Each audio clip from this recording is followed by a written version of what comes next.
పశ్చిమాసియాలో మరోసారి తీవ్ర ఉద్రిక్తతలు చోటు చేసుకున్నాయి. హర్మూజ్ దిగ్బంధనంతో టెన్షన్ పెరిగిపోతోంది. చమురు సరఫరా పూర్తిగా నిలిచిపోయే ప్రమాదం ఏర్పడే అవకాశం ఉంది.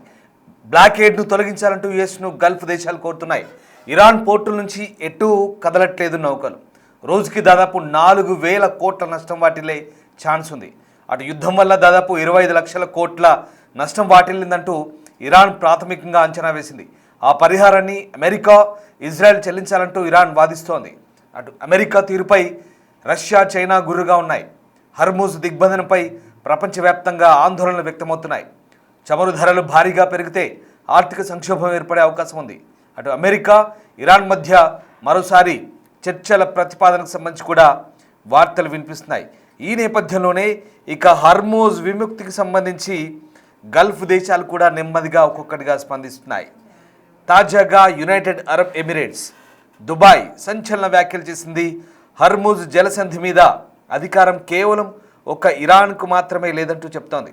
అదేమి టెహ్రాన్ ఆస్తి కాదంటూ వాదిస్తోంది. హర్మూజ్ జలసంధిని విముక్తి చేయడానికి అమెరికా చేస్తున్న ప్రయత్నాలకు యునైటెడ్ అరబ్ ఎమిరేట్స్ మద్దతిస్తున్నట్లుగా తెలుపుతోంది. ప్రస్తుతం పశ్చిమాసియాలో మరోసారి టెన్షన్స్ నెలకొన్నాయి. అమెరికా హర్మూజ్ను బ్లాకెట్ చేయడంతో చమురు సరఫరా పూర్తిగా నిలిచిపోయే అవకాశం ఉంది. దీంతో గల్ఫ్ దేశాలు అమెరికాను రిక్వెస్ట్ చేస్తున్నాయి.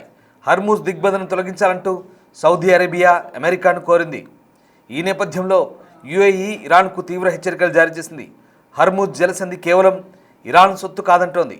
హర్మూజ్ను విముక్తి చేయడానికి చేస్తున్న ప్రయత్నాలకు గల్ఫ్ దేశాలు అండగా నిలుస్తాయంటూ చెప్తోంది. ఈ అంశంపై బహ్రెయిన్ రాజుతో యుఏఈ అధ్యక్షుడు సమావేశమైనట్లు తెలుస్తోంది. ఇక దేశ సమస్యలను చర్చలతో పరిష్కరించుకోవాలి, కానీ ఇటువంటి దిగ్బంధనాలు చేయడం మంచిది కాదంటూ యుఏఈ చెప్తోంది. ఈ విషయంపై ఇరాన్ విదేశాంగ శాఖ మంత్రి అబ్బాస్ అరాక్చీతో కూడా యుఏఈ సంప్రదింపులు జరిపినట్టు చెప్తోంది. అయితే అమెరికా విపరీత డిమాండ్ల వల్లే చర్చలు విఫలమయ్యాయంటూ ఆయన యుఏఈతో అన్నట్లు తెలుస్తోంది. ప్రస్తుతం అమెరికా కూడా హర్మూజ్ను బ్లాకెట్ చేయడంతో పరిస్థితులు మరింత దిగజారాయి. ఇరాన్ పోర్టుల నుంచి నౌకలు ఎటూ కదలడం లేదు. దీంతో రోజుకు సరాసరిన 4,000 కోట్ల రూపాయల నష్టం జరుగుతుందని ట్రేడ్ విశ్లేషకులు అంచనా వేస్తున్నారు. దీంతో ప్రస్తుతం చాలామంది ఆందోళన వ్యక్తం చేస్తున్న పరిస్థితి కనబడుతోంది. మరోవైపు యుద్ధంతో భారీగా గల్ఫ్ దేశాలతో పాటు యుద్ధం ఎదుర్కొంటున్న ఇరాన్, అలాగే యుద్ధాన్ని చేస్తున్న ఇజ్రాయెల్, అమెరికా కూడా భారీగా నష్టాన్ని చవిచూసినట్లుగా తెలుస్తోంది.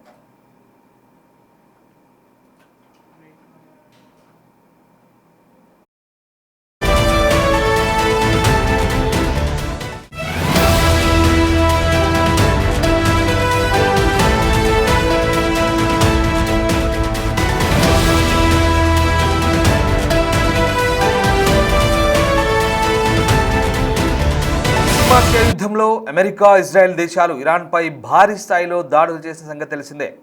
రెండు దేశాలు కలిసి ఇరాన్ మౌలిక సదుపాయాలతో పాటు ఆర్మీ బేస్లు, విద్యుత్ ప్లాంట్లపై క్షిపణుల వర్షం కురిపించాయి. ఈ నేపథ్యంలో ఇరాన్ యుద్ధం వల్ల తమ దేశానికి కలిగిన నష్టాన్ని అధికారికంగా ప్రకటించుకుంది. ఇరాన్ ప్రభుత్వం యుద్ధం వల్ల ఇప్పటివరకు జరిగిన నష్టంపై ప్రాథమిక అంచనా కూడా విడుదల చేసింది. తెహ్రాన్పై జరిపిన దాడుల్లో ఇప్పటివరకు దాదాపు 25 లక్షల కోట్ల నష్టం ఇరాన్కు వాటిల్లినట్లుగా చెప్తోంది. ఇది కేవలం ప్రాథమిక అంచనా మాత్రమేనని, ఈ సంఖ్య మరింతగా పెరిగే అవకాశం ఉన్నట్టుగా తెలుస్తోంది.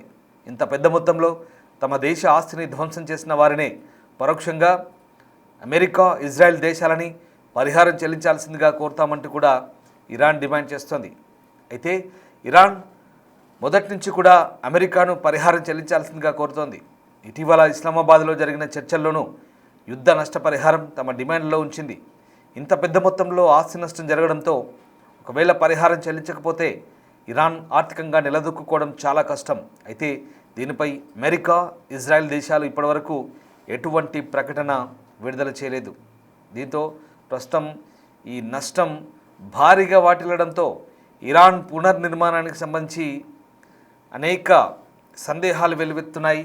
ప్రధానంగా అమెరికా ఈ నష్టపరిహారాన్ని చెల్లిస్తుందా, అమెరికా లేదా ఇజ్రాయెల్ కలిపి ఒకవేళ ఒప్పందం కనుక కుదిరితే ప్రధానంగా ఈ అంశం తెరపైకి వచ్చే అవకాశం ఉంది. దీంతో మరి దీన్ని అటు ఇజ్రాయెల్ కానీ ఇటు అమెరికా కానీ సంయుక్తంగా భరించే అవకాశం ఉందా లేదా అనేది ఇంతవరకు స్పష్టత రాలేదు. అసలు పాకిస్తాన్లో జరిగిన ఒప్పందం కూడా పూర్తిగా నీరుగారిపోయింది. పాకిస్తాన్లో జరిపిన చర్చలన్నీ కూడా నీరుగారిపోయాయి. ఒప్పందమై కుదరకుండా చర్చలు అసంపూర్తిగా ముగిశాయి. ఈ నేపథ్యంలో ఇక ఈ చర్చల ప్రక్రియకు సంబంధించి ఇప్పటివరకు ఇంకా ఎలాంటి స్పష్టత లేదు. చర్చలు ముగిసిన తర్వాత చోటు చేసుకున్న పరిణామాలు కూడా అంతే ఉద్రిక్తతలను పెంచే విధంగా ఉన్నాయి. ఇంకా ఏకంగా డొనాల్డ్ ట్రంప్ హర్మూజ్ జలసంధిని దిగ్బంధనం చేసే దిశగా ఆదేశాలు ఇవ్వడంతో ఇప్పటికే యుఎస్ సెంట్రల్ కమాండ్ హర్మూజ్ అలాగే ఇరాన్ కోస్టల్ తీరమంతా కూడా తమ బలగాలను మోహరించింది. అమెరికా చెప్తుంది ఒకటే, అంటే ఇరానేతర అంటే వేరే దేశాల నుంచి వచ్చే ఏ నౌకలను కానీ ఆపమని చెప్తుంది. కేవలం ఇరాన్ పోర్టుల నుంచి వచ్చే ప్రతి నౌకను కూడా దిగ్బంధం చేస్తామంటుంది. అంతేకాదు అసలు టోల్ ఫీజు ఇరాన్కు చెల్లించాల్సిన అవసరం ఏముందంటూ అమెరికా వాదిస్తుంది. మొన్నటిదాకా ఇరాన్ దిగ్బంధం చేస్తే ఇప్పుడు అమెరికా దిగ్బంధనం చేస్తున్న పరిస్థితి కనబడుతుంది. అంటే ఇక్కడ ప్రధానంగా ఇరాన్ పోర్టుల నుంచి వచ్చే నౌకలు కొన్ని దేశాలకు మాత్రమే వెళ్తాయి. సరిగ్గా వినండి, ఆ దేశాలు ఏవంటే చైనా లేదా జపాన్, కొరియా లాంటి కొన్ని దేశాలు మాత్రమే తీసుకుంటాయి. భారత్ లేదా ప్రధానంగా మన విషయానికి వస్తే భారత్ ఇరాన్ నుంచి అసలు దాదాపు దశాబ్ద కాలంగా చమురు కొనట్లేదు. మనకు యుఏఈ నుంచి, ఖతర్ నుంచి వస్తున్న పరిస్థితి కనబడుతుంది. రైట్, ఇక్కడ మరొక అంశం, ఇంతకీ డొనాల్డ్ ట్రంప్ ఈ దిగ్బంధనం చేసే దిశగా ప్రయత్నం చేస్తుంటే గల్ఫ్ దేశాలు ఏం చేస్తున్నట్టు? ఇక్కడ డొనాల్డ్ ట్రంప్ మొదటి నుంచి చెప్తున్నాడు, అసలు నాకు ఈ హర్మూజ్తో పని లేదు అంటే నాటో దేశాలను ఉద్దేశించి అన్నాడు అన్నమాట. ఇదంతా మీకోసం చేస్తున్నాను, మీరు కలిసి రావాలి, పిరికి పందల్లా దాక్కోవద్దు, పేపర్ పుల్లులా మిగలొద్దు, నాటో దేశాలు నాకు సహకరించాలంటూ డొనాల్డ్ ట్రంప్ చెప్తున్నాడు. కానీ నాటో దేశాలు ఎక్కడ ప్రత్యక్షంగా హర్మూజ్ రీఓపెన్ చేసేందుకు తాము సహకరించమంటూ ఓపెన్గానే చెప్తున్నాయి. అంతేకాదు ఇంకొక అడుగు ముందుకేసి స్పెయిన్, ఇటలీ తమ గగనతలం నుంచి కనీసం అమెరికా విమానాలు కూడా యుద్ధ విమానాలు పోవడానికి వీల్లేదంటూ ఆంక్షలు విధించాయి. మరి ఇక్కడ అమెరికాకు హర్మూజ్తో సంబంధం లేనప్పుడు అంటే ఇప్పుడున్నటువంటి పరిస్థితుల్లో ప్రధానంగా ఆసియా దేశాల్లో ఈ చమురు సంక్షోభం ఏర్పడే కారణంగా ధరల పెరుగుదల, ద్రవ్యోల్బణం ఏర్పడే అవకాశం ఉంది. కాబట్టి దానికి అమెరికా బాధ్యత వహించాల్సి ఉంటుంది. కాబట్టి హర్మూజ్ని రీఓపెన్ చేయాలనే పెద్ద డిమాండ్ పెట్టింది చర్చల్లో ప్రధానంగా. కానీ ఇక్కడ హర్మూజ్ జలసంధిని రీఓపెన్ చేసేందుకు ఇరాన్ ఎక్కడ మనకు అంగీకరించినట్టుగా కనిపించట్లేదు. ఇక్కడ అసలు విషయం ఏంటంటే, మరి ఇప్పుడు ఇరాన్ విషయం పక్కన పెడితే అమెరికా మళ్ళీ హర్మూజ్ను బ్లాకేట్ చేసినప్పుడు, దిగ్బంధన చేసినప్పుడు గల్ఫ్ దేశాలు ఏం చేస్తున్నట్టు? అసలు బిజినెస్ జరిగేదంతా గల్ఫ్ దేశాలకే కదా.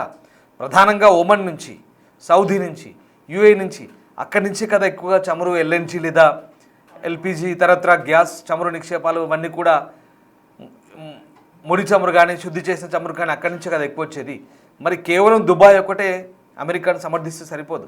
అసలు గల్ఫ్ దేశాలే ముందుకు రావాలి. ముందు ఒమన్ రావాలి, సౌదీ రావాలి, బహ్రెయిన్ రావాలి, కువైట్ రావాలి. ఇవన్నీ కూడా అక్కడి నుంచి చమురును ఈ ఆసియా దేశాలకు కానీ మిగతా పశ్చిమ దేశాలకు కానీ పంపిస్తున్నాయి. అందుకే దుబాయ్ అంటుంది, హర్మూజ్ ఇరాన్ సొత్తు కాదు, ఇరాన్ తాత సొత్తు కాదు, ఇరాన్ అబ్బ సొత్తు కాదు, ఇది అందరి సొత్తు. హర్మూజ్ అనేది ఇంటర్నేషనల్ వాటర్స్. కేవలం ఇరాన్ ఒక్కటే దాన్ని దిగ్బంధన చేసి పెట్టుకుంటే సరిపోదు.